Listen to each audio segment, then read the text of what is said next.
gone badly for my Charles. Was it the man who was just here? No, a fellow who docks his cruiser in the marina just dropped by for a moment. Then what is wrong, Charles? Business problem. I'll have it solved shortly. Oh.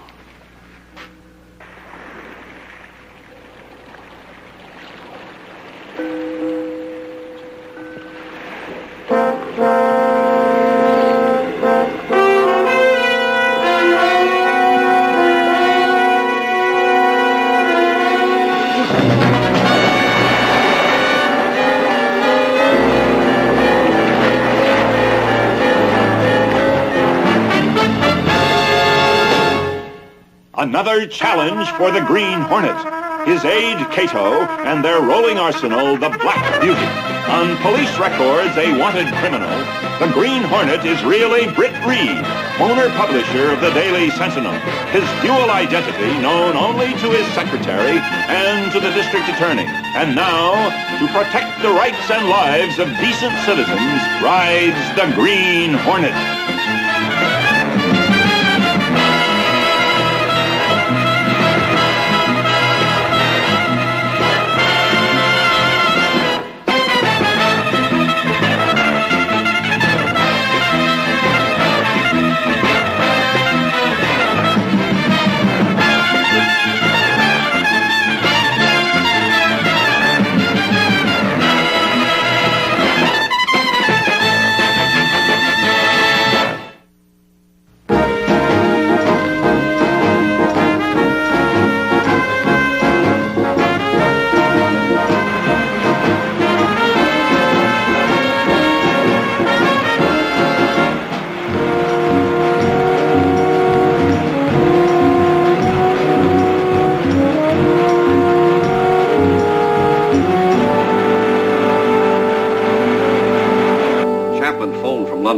Filing a story in about an hour. If it's important, call me. Miss Carey and I'll be at the cotillion room. It's the city desk, Mike. Would you take it on line 4? Oh, thanks, Casey. Yeah? Yeah. Let me ask the boss how he wants to play it. He's vice commodore at the yacht club there.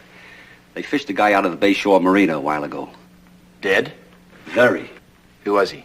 A private eye named Nat Pyle. Remember him? Yes. Doesn't seem big enough to break up any of the pages for this edition. No, it doesn't, Mike. We'll hold it for a replay. Nice to have made your acquaintance, Miss Carey. That was an excellent show we saw tonight. Provocative dialogue, interesting situations. Provocative dialogue and interesting situations make me hungry. I hope you have something appetizing in your refrigerator. No cotillion room? Unfortunately, in the publishing business, you have to stay sort of loose and cool. I'm learning all about the cool part. I'm sorry, Elaine. I'll take you for a cruise on my boat Saturday. I'll drop you off at your apartment. I know exactly where my apartment is, Mr. Reid. No, it's a pity your father didn't leave you an insurance company instead of a newspaper.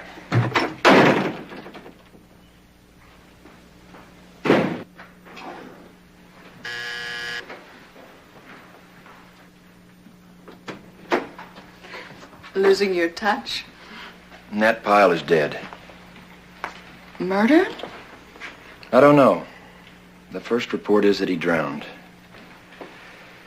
But is it just a coincidence that he was here today trying to sell me information on Glenn Connors? What are you going to do? I have to talk to Scanlon. If it was a murder, it's time he was brought into it. Can I help? As a matter of fact, you can. If he really had information to sell, there should be a record of it in his office. You know the address? Yes. How do I get in? As a reporter, looking for a photograph of the dead man. You may have to bribe someone to let you in. Go to the cashier and draw out some money. I was hoping you'd say that, boss. On the way back, I think I'll stop at the cotillion room for a hamburger. Be ashamed to waste your reservation.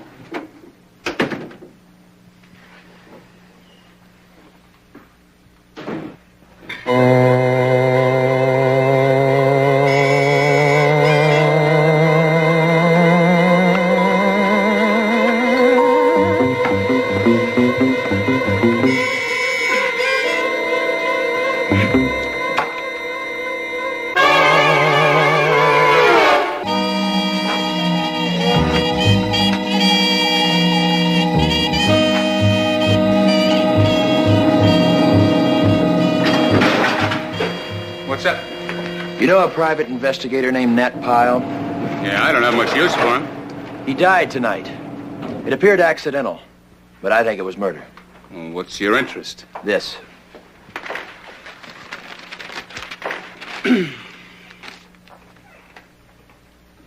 What about it? This story's 3 years old. Pyle was in my office today. He wanted $25,000 for a lead that would show that Glenn Connors is not only alive, but hiding in the city. No, I don't buy that. Neither did I. What's your point? If Pyle had sold his information to someone else and was killed because of it, it must be checked out. How'd he die? Drowned. Body discovered about 10.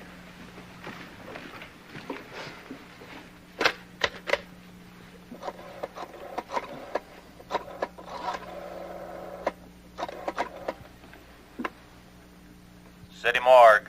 Sergeant Anderson. Sergeant Anderson, this is District Attorney. Do you have the body there of a man named Nat Pyle? Yes, sir. Autopsy completed? Yes, sir. Homicide? Doc lists the death as accidental. Blood test showed a very high alcoholic content. Considerable water in the lungs. Any bruises? Slight. Not necessarily related. The man was pretty drunk. He could have received them when he fell overboard. Thanks, Sergeant. Well, I think you might as well write that off. Pyle was a lush and an opportunist. You don't write off the chance that Glenn Connors may still be alive. He was one of the men who framed my father.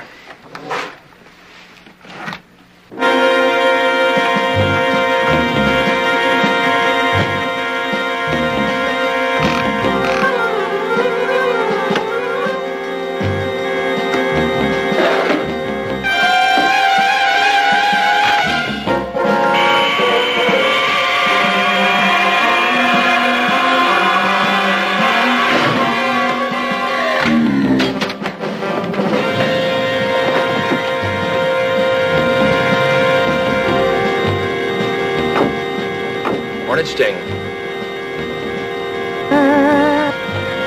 Check.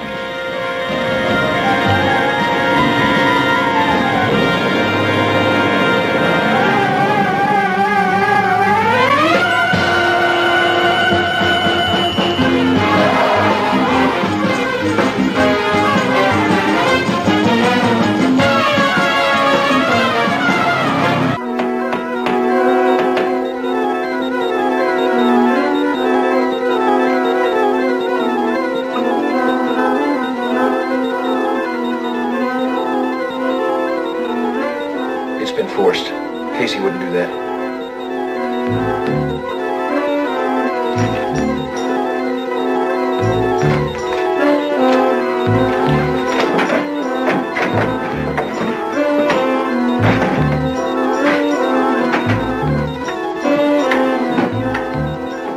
Look.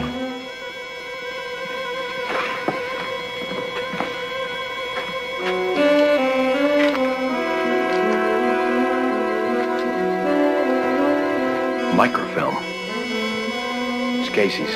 Whether Glenn Connors is alive or dead suddenly doesn't seem so important. Mr. Powell could certainly get himself in some jams, but this is the first time he's ever gotten me in one. And you are his secretary. Overworked and underpaid. But I don't see what business it is of yours. Whatever your name is, you're not one of our clients. Why were you so late in the office tonight? I was trying to catch up on some filing and make out a few bills until these rejects from the human race came barging in. Was Mr. Pyle's secretary? He must have entrusted you with a great deal of his business. In what way? He went to see Britt Reid, the publisher of the Sentinel, yesterday. How much did he tell him? Why don't you ask Mr. Pyle? He lives on his cruiser right here in the marina. Pyle had a most unfortunate accident this evening. He drowned.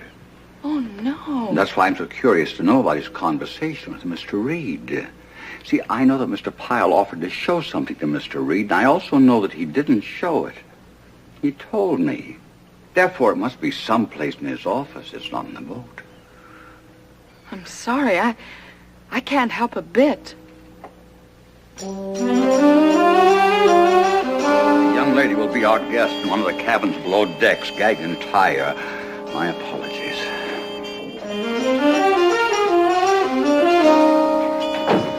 He appears to know nothing. She knows about my interest in Pyle now, and that makes her dangerous to release.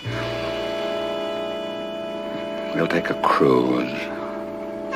Watch dawn on the water and return tomorrow evening. Would you enjoy that, Nedra?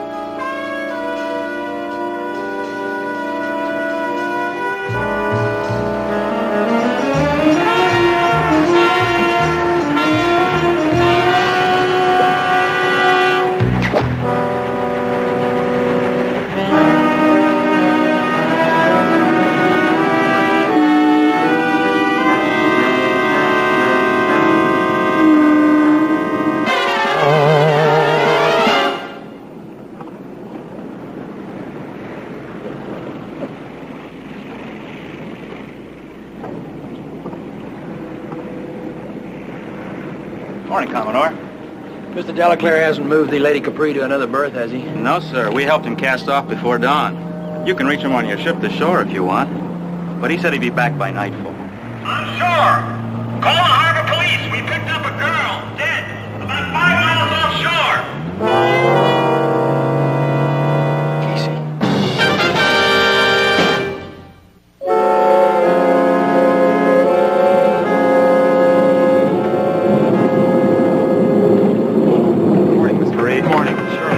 Start a fishing trip. Yes. There's some heavy gusts this morning. She may have been caught by a boom swinging over. You know who she is? I think so. She looks a lot like the woman who spent some time aboard the Lady Capri, friend of Mr. Delaclaire's.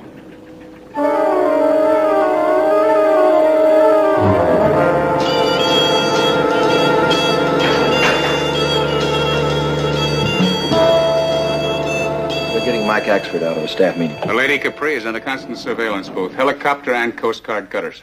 Good. Good. I hope you know what you're doing. Delaclaire carries a lot of weight. This is the Lady Capri, Delaclaire's boat. I had it blown up from the microfilm in Casey's shoe.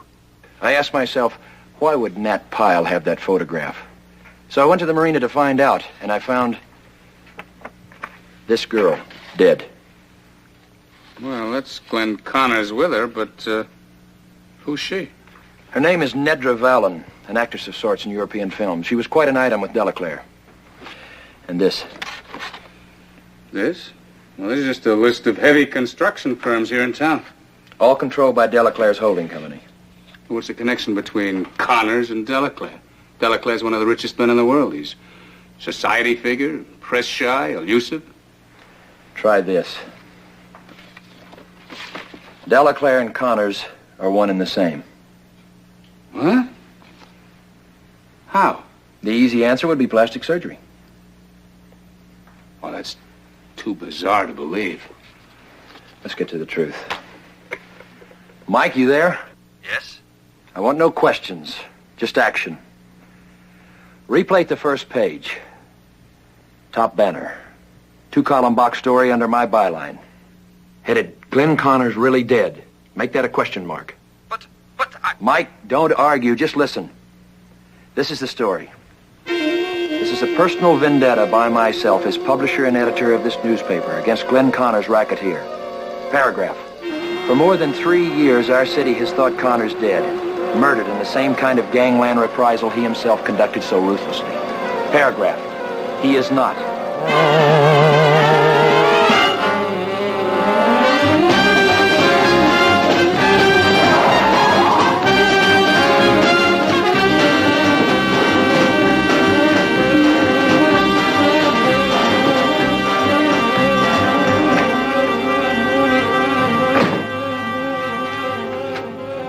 Up in the marina.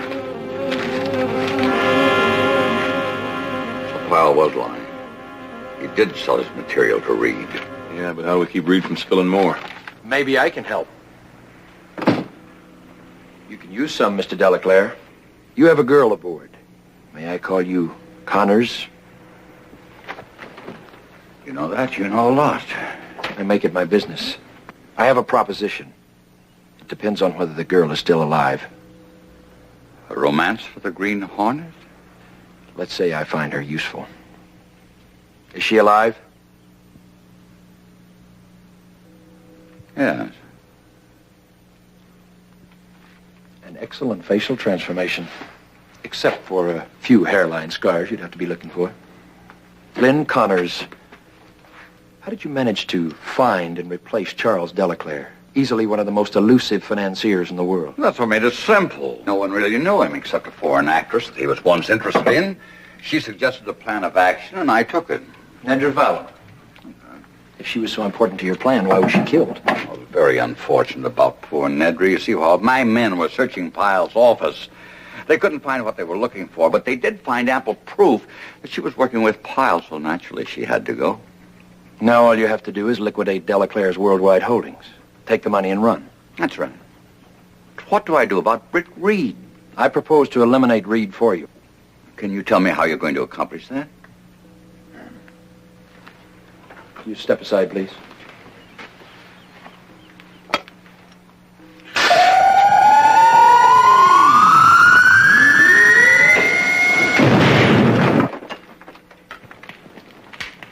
Satisfied? Yes. What do you ask? The girl free and unharmed. Agreed.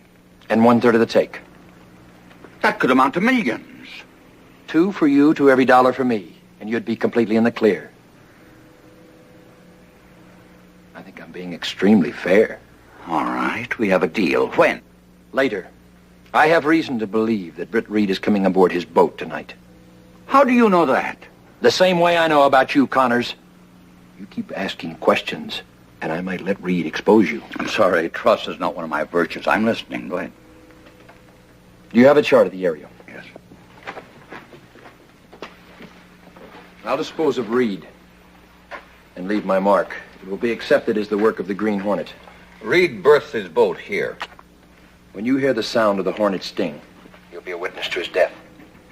Of course, you realize it may take some time to dispose of Delaclaire's holdings. I want the girl immediately after I fulfill the contract. The other, I'll collect later. Mr. Connors.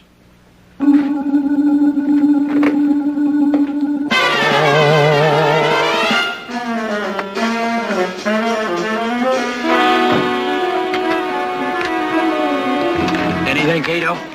He sent a man out to round up the crew. Men are getting ready. Good. Bring the girl up. Yes, sir.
That takes care of the first part of a bargain.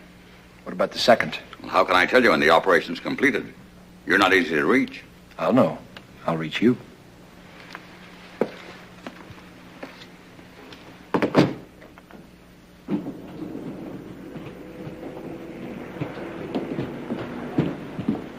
I want you to make a break for it. Why? Just go, no questions.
Mr. Delaclaire.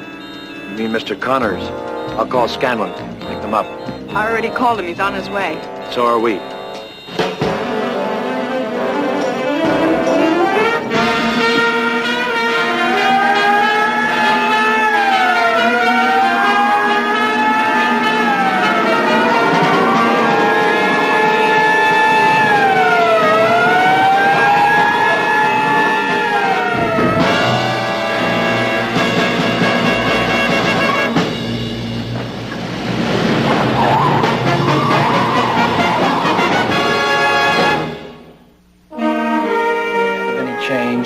Make certain we are informed that... Mr. Reid, you got secrets you're keeping from me, who was raised at your daddy's knee, so to speak, and who raised you at my knee, so to speak? No, Mike. Then how come this? Connors assumes Delaclaire's identity. He dies and his gang gets caught. Yet the Green Hornet, who was probably in it deeper than Connors, he gets away. And the DA is still getting roses. Mr. Scanlon is a very efficient public servant, Mike. Breaking up the Connors-Delaclaire affair was quite an accomplishment. I feel he deserves an editorial remarking on his dedication. And forgetting all about the Green Hornet? I can never forget about the Green Hornet. You won't let me. Come on, Elaine. It's a perfect day for sailing. You know, if I were a man, I would devote myself to catching that dreadful Green Hornet. Ha! Ha! Don't put her down, Mike. She just might do it.